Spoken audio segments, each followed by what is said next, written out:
各位觀眾大家好，歡迎收睇26分鐘見證實錄。喺上個星期，我哋分別探討過自新冠疫情開始，BC 省所面對嘅仇恨罪案以及種族主義相關罪行，亦都了解到政府推出嘅相關政策。而喺最近分別就有唔同嘅民間組織嘅報告都顯示，特別針對亞裔以及華裔嘅仇恨罪案都有明顯嘅增長。其中全家華人協進會多倫多分會就指出，針對亞裔嘅襲擊案件喺1年之間高出4成。喺今集嘅節目裏面，我哋就會一齊探討現時喺我哋嘅社會，政府喺針對仇恨罪行方面嘅制度係咪存在漏洞？We need to see actual legislative changes to the law. We need to change policy. The problem is that there is no consistent policy, and no one really knows how to navigate through. 最緊要咧就係要希望聯邦政府會改嗰啲刑事嘅法例，好清晰界定乜嘢係 hatred， 乜嘢係racism。咁等到咧嗰啲警察啊，佢哋啲 prosecutor 係好有清晰點樣嚟到去起訴。We did find that one of the issues was that there isn't enough data, or rather that there's some significant gaps in the data we have.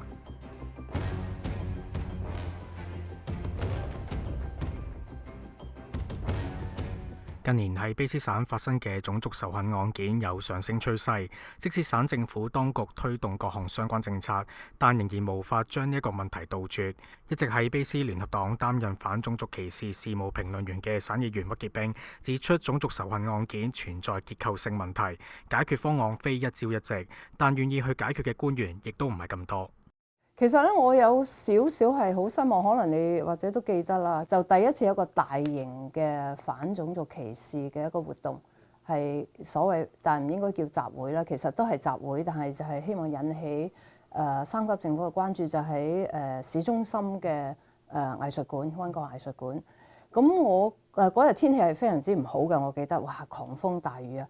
但係我覺得就一定要出席，因為我覺得係第一次咁多嘅不同嘅社團，大家集係起來，係將佢哋嘅聲音發出嚟。但係令我好驚訝嘅咧，竟然係我係唯一一個3級政府嘅民選省議員出席。咁我真係好驚訝，嗰個種族歧視係如火如荼嘅。其實好多人都係心裏邊好即係好多少數族裔都心驚膽跳，話唔敢出去出邊。竟然係冇一個民選嘅議員出嚟去講説話，咁我都心裏邊都覺得好難過咯。屈傑冰覺得喺呢一個問題上，願意發聲嘅政客寥寥可數，而當局就算有好多相關政策，但仍然未見任何實際行動。出席嘅咧，我都好欽佩，就係以前我都同佢係做過我廳長嘅。我喺省政府工作嘅時候，就係杜新智。杜新智咧就曾經做過 BC 省長，好短嘅時間。佢本身係一個律師，係一個好注重人權嘅。咁後來又去晉身到國會議員，咁已經退咗休好耐㗎啦。佢有出嚟喺我之前有講嘢，咁我覺得咧，佢亦都係有批評到啲從政嘅人士只係得把口講，係冇實際嘅行動。咁所以嗰一次就俾我好大嘅啟發，因為我喺現場都同好多出席嘅人士嚟到去傾偈去交談。咁我覺得只係民間不停發聲音，而作為3級政府係只係把口就話我哋好重視好重視，但係直到目前都睇唔到有啲實際嘅，即係實實際際嘅行動。每一次都有公佈話，譬如好似你講頭先嗰個 Data Act 唔係壞事，但係問題1年啦都唔見有咩公佈出嚟，連 BC 人權專員嗰個報告都話政府嗰個應對嗰個措施係令人好失望嘅。除咗結構性問題之外，本身係一名律師嘅受害人吳光偉亦都指出，現時嘅刑事法例並冇為種族歧視定義，難以令涉及種族仇恨嘅疑犯入罪。而對於種族歧視定義，卑詩人權專員指出，3月份嘅報告調查入邊已經為定義作出闡述。Our definition of hate incident that we worked with for this inquiry is broader than the legal definition of hate within the criminal code or within the human rights legal system, which are the two ways in which hate is addressed by our legal system. Ours is broader, and it's broader for a couple of reasons. It's broader because it includes grounds that are not otherwise in the law. So it's not just hate on the basis of race and religion, for example. It includes hate on the basis of poverty or homelessness. So that's one key area of difference. The other is it focuses on the person who's being victimized by the hate. So did it have a significant impact on them? Did it have a severe detrimental impact on them? And that's what we're looking at rather than just entirely focusing on the motive of the perpetrator. That said, a lot of our data is based on police data because that's what's available. So that's within more of the criminal law definition of hate. And we do have legal responses to hate. As I say, the criminal code contains prohibitions against hate speech and other actions, and so does the Human Rights Code here in BC. 不過，卑斯律政廳長利沙馬 Nikki Sharma 就表示，省府已經積極喺唔同層面上打擊任何種族仇恨案件，包括官方反對黨建議嘅仇恨舉報熱線。There are different approaches for different issues that are needed to combat racism. And with respect to the hate crimes, absolutely. So the hotline, we've committed to it, but we're working with partners to carefully understand how we design it. It's not something you can just drop because when people call, when they've had an incident of hate, you want to know that it's appropriate, it's giving the right resources, it's set up to be successful. So we're working very carefully with partners on that issue, but absolutely it's work underway. And the hate crime report that the Human Rights Commissioner has issued has a lot of recommendations that are cross ministerial, and my ministry is coordinating that response. I have to say that it was our government that reinstated the independent human rights commissioner that was cut by the previous government because we take these issues seriously.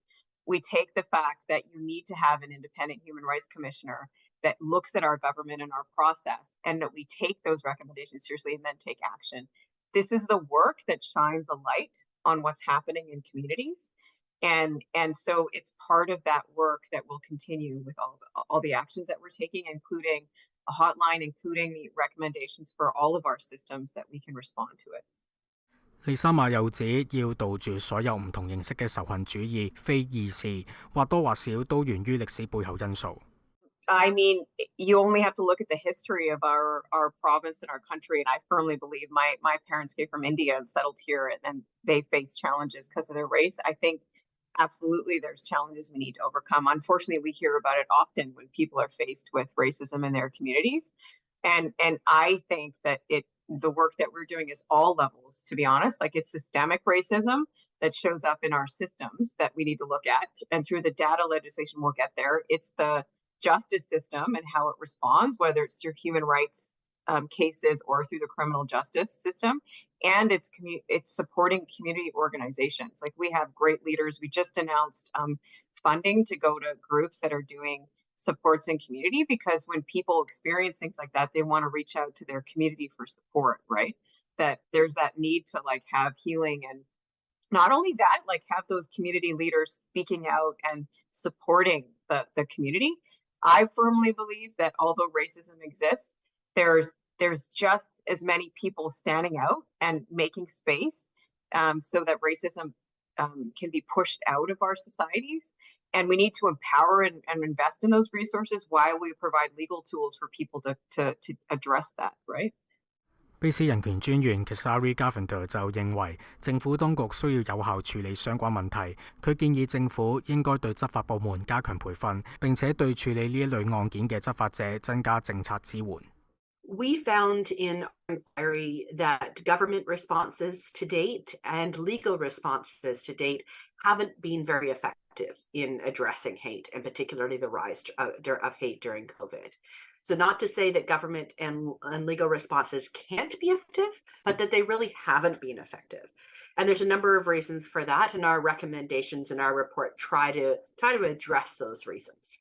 So we want to ensure that where people feel safe turning to the police for help, that the police and the criminal justice system are able to offer an effective response to hate.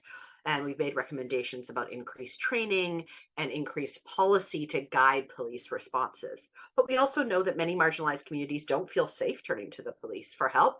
And we also need other forms of responses. So we've made recommendations, for example, about strengthening the human rights system's response to hate, or ensuring that there's restorative justice approaches to addressing hate in our communities. 之前提到嘅反種族主義數據法案嘅政策出台將近1年，但仍然未能遏止仇恨事件。咁係咪呢一個法案存在漏洞呢？ There's a momentum around gathering data to better support the development of public policy to address equality issues like hate and other human rights issues. But that's still very much in progress. So they're just in the process of developing data standards and consulting further with government. Consulting further with community. They haven't yet started collecting data in a concerted way. And certainly there are many gaps in how police continue to collect data, in how our public institutions collect data. And some of that will be addressed with the new Data Act. But much of that is still to be defined. So there are recommendations in our report about what data needs to be collected. It's a golden thread throughout our recommendations. As well as other work that we've done, including work that we've done on systemic racism and policing, for example. So we've made a number of more targeted recommendations that we hope to see government act on. 卑詩聯合黨省議員屈潔冰就期望執政新民主黨要作出一啲實際行動，亦都需要鼓勵一班仇恨案件受害者主動報案。我自己都感覺到政府唔係咁重視咯，只係得即係把口講就我哋好重視，但係睇唔出一啲實際嘅行動出嚟咯。譬如我想提一提嘅就係我哋嘅政黨咧，我哋卑詩聯合黨咧，就喺2020年已經開始提出一連串嘅措施俾執政嘅新民主黨政府，叫佢哋要點樣處理。其中最重要一樣咧，就係覺得一定有個舉報嘅熱線，因為其實咧警方都有話到好多社區嘅人士佢嘅觀察都係，其實好多受到種族歧視嘅個案咧係唔願意去打電話去舉報，因為發覺首先接電話嘅人可能因為英文講得唔好啊，亦都可能嗰個言語交談中令你感覺到咧，你嘥時間啫，你去報案。咁另一方面亦都係咧，因為係有啲人都唔識講英文，而受到仇恨罪案，好多人都係啲移民啦，英文講得唔好。咁如果你冇一條特別嘅處理嘅舉報嘅熱線嘅話咧，就好多人就唔願意去報案。有聲音指出，喺處理仇恨罪行方面，無論係全國以及卑詩省當局咧，都需要進行認真嘅思考以及適當嘅改革。而政府當局亦都需要咧有長遠嘅規劃去解決現有嘅問題。至於喺民間，亦都有唔少嘅人士係成立民間組織為受害者爭取權益。我哋下一節翻嚟再睇。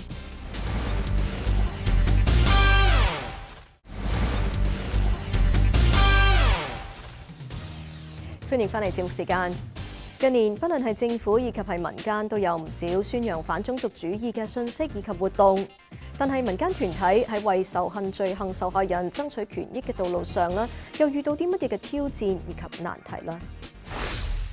喺疫情期間，加國嘅仇恨案件有上升情況。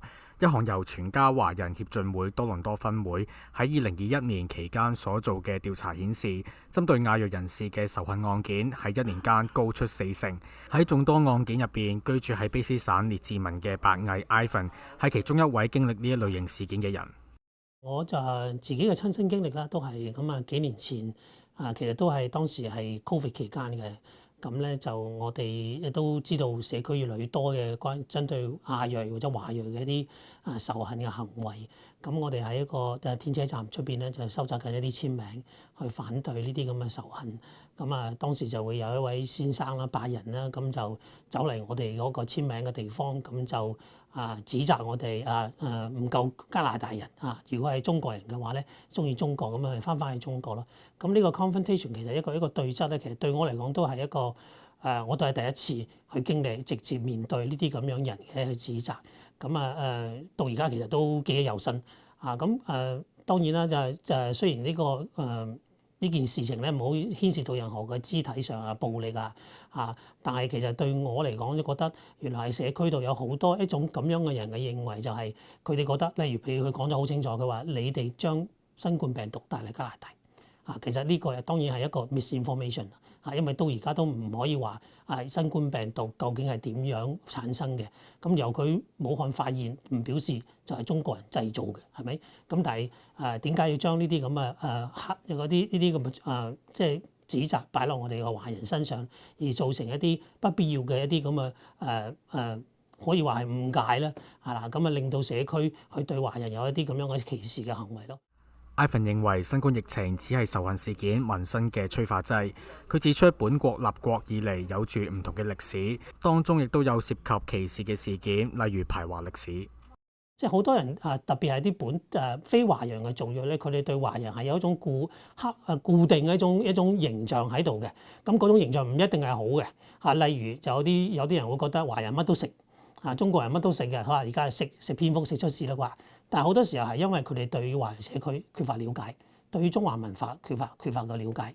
咁慢慢咧就會俾一啲偏執嘅一啲唔正確嘅嗰啲形象咧，就係喺度影響咗佢哋嘅認知，就認為華人就係咁樣，所以就產生一啲區別對待，所以慢慢就引致一啲嚴重嘅就係歧視。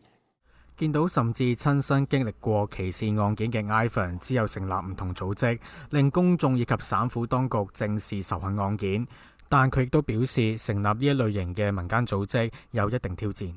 其實成立反對仇恨亞裔犯罪關注組咧，係因為列治文嗰個潑咖啡事件而做嘅。當時咧就係一啲冇任何組織嘅情況下，純粹咧朋友之間喺度關注呢件事情。咁咧亦都知道咧就當時嘅受害人報咗警嘅，但係差唔多過咗成個月咧就列治文 RCMP 嗰邊冇任何嘅回應。咁咧，我哋就覺得應該會通過啲更強嘅聲音去喚起嗰啲司法機關或者警方更高度嘅一個關注咁樣啦。咁所以就成立咗呢個關注組。咁同一時間，我哋亦都睇過一啲或者網上分享嘅一啲視頻包括呢當時被指控嗰兩位嫌犯，佢哋係以前嗰啲網上行為都俾人披露過咁我哋認為其實係有足夠嘅證據係可以落案起訴佢哋嘅。咁但係點解警方唔作為咧？甚至乎我睇過報道，警方發言人甚至乎就喺度好似喺度教育緊我哋嘅社區，就話仇恨犯罪咧，加拿大係一個好高即係定義嘅一個罪行嚟嘅。咁咩係 hate crime 有啲人行為咩係言論自由其實當然咁我哋希望通過呢個成立呢個關注組咧，係激發社區更多嘅討論，大家不妨去講一講乜嘢情況係 hate crime。Ivan 透露，自發成立一啲反仇恨民間組織期間，都遇過一啲難題，包括營運資金以及時間，因為參與舉行集會以及請願活動嘅人士純屬義工性質。不過當中亦都有唔少人寧願犧牲自己時間，亦都要為自己以及受害人爭取權益。成個過程當然都經過好多嘅 up and down，包括一啲自己朋友、自己身邊朋友嘅一啲反對佢哋好多人都認為加拿大係一切美好嘅冇種族歧視呢回事嘅咁你哋經歷唔到，你哋經歷咗或者甚至乎都係個別事件啫唔係一啲就係普遍嘅現象。咁但係調翻轉，咁警方甚至乎加拿大統計嗰啲數據又顯示話唔係真係增加咗咁究竟當然加拿大係一個自由嘅地方有啲人選擇唔做嘢，咁我選擇去企出嚟做多啲工作希望喚起更多人嘅關注咁其實都目的都係想呢個社會更加和諧啫。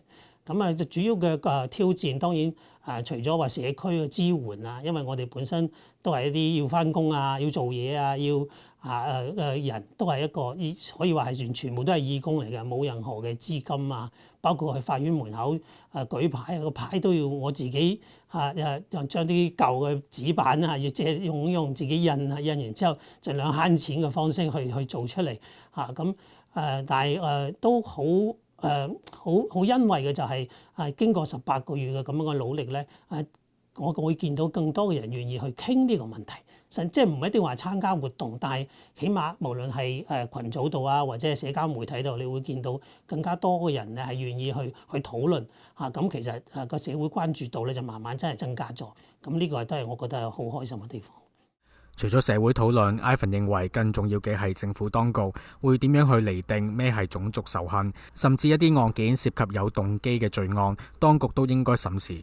我覺得即使我哋加拿大嘅刑法，譬如 Criminal Code 入邊有講明乜嘢係 hate crime 同埋乜嘢係一啲 hate motivate 嘅一啲 crime 包括比如話潑咖啡事件，佢潑咖啡落地下，佢是純粹係一個 mischief 嘅罪名，但係佢個背後嘅 motivation 係 based on hate。係咪 discrimination 嘅話，咁呢一個咧喺量刑上咧國家即係刑法就已經規定咗㗎啦。不過我覺得更加清晰嘅應該講明就係一啲例如邊一種類型係屬於係 hate。咁喺包括 BC 省而家準備推出嘅一啲資訊就係如何去喺法律上條文更加清晰，列明係邊一種行為就直情係就係 hate crime 啦。咁我覺得係好事嚟嘅。其實我係支持政府去做呢個數據法案嘅，因為做任何法律條文嘅推行之前，梗係需要有啲數據去支持。咁有一個法案係證明說明係我哋嘅 BC 省政府係重視呢件事嘅。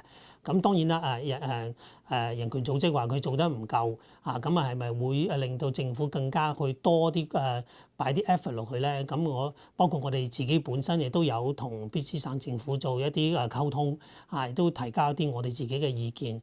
起碼而家嚟講得到政府嘅關注，其實係都算係一個成功啦。咁當然係打擊種族歧視，絕對唔係話一朝一日嘅事情。所有人都應該攞出行動，無論係普通老百姓，定係好似我哋關注做一組織，又或者係政府或者我哋嘅媒體，其實每一方面都做出即係英文叫one step up 咁樣嘅先至可以真正有，我覺得有啲效果咯。除咗一啲民間組織舉辦一啲集會活動去推動反種族歧視，卑詩省府近年都有推動一啲相應活動，希望建設省內更具和諧嘅社會。而喺今年嘅卑詩多元文化與反種族主義獎頒獎典禮，省府提名超過100名個人以及團體，以表揚佢哋為解決種族主義問題嘅工作。喺眾多嘅提名當中，嚟自本拿比嘅15歲學生 Area Law 就奪得今年嘅新晉領袖獎。My community has witnessed increased racism and violence towards seniors and families, affecting all of us. We want to give voice to the racialized seniors in care and at home. Racism hurts, and we call out these crimes. We will heal. We are resilient. We will continue to build a caring community. I continue to work to heal from my nightmares and turn them into strength,Courage and hope. 負責呢一項活動嘅卑詩反種族歧視項目議會秘書艾美寶 Mabel Elmore 就認為透過呢一啲項目能夠培養下一代正確嘅價值觀。So my responsibility as the parliamentary secretary for anti-racism initiatives is to dismantle racism across British Columbia. So the plan for our government, we passed the Anti-Racism Data Act last year to gather information so we can know what are the gaps, what are the problems, what are the barriers, what steps and priorities do we need to take going forward to really look at dismantling racism across all government programs and services. So that's the foundation. And now we're working to bring in an Anti-Racism Act next year. And this will be determined by what are the strategies and priorities, what have we heard from the community, and what are the steps that our government needs to take to really put in place the laws that are going to dismantle systemic racism. For example, we just introduced last year in kindergarten and grade 12 in our education system, an anti-racism action plan. And this is to make sure that all youth and students in our schools are supported. 李莎瑪較早前亦都提過，省政府將會以多管齊下嘅方式去打擊任何種族主義犯罪案件。而對於仇恨案件嘅刑罰方面，係咪應該加重？卑詩聯合黨省議員屈傑冰就否定呢一個講法。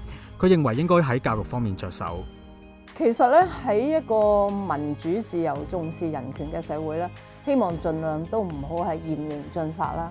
咁但係我哋從我哋嘅一路我哋華人嗰個儒家文化，我哋都一路歷史上都覺得嚴刑峻法可能有效。咁我哋嚟到西方嘅社會，應該亦都係我哋都應該學習下，其實唔係樣都係用嚴刑峻法嘅。所以呢一樣咧，我相信係需要社會好多嘅專家提出嘅意見。我自己個人亦都喺度有個矛盾。我覺得應該係從根本着手，係希望教育啲老百姓，係希望佢哋自發地，因為人之初性本善。如果我哋可以不停教，因為而家睇到社會係都幾暴戾咯，呢個令我都係好擔憂嘅。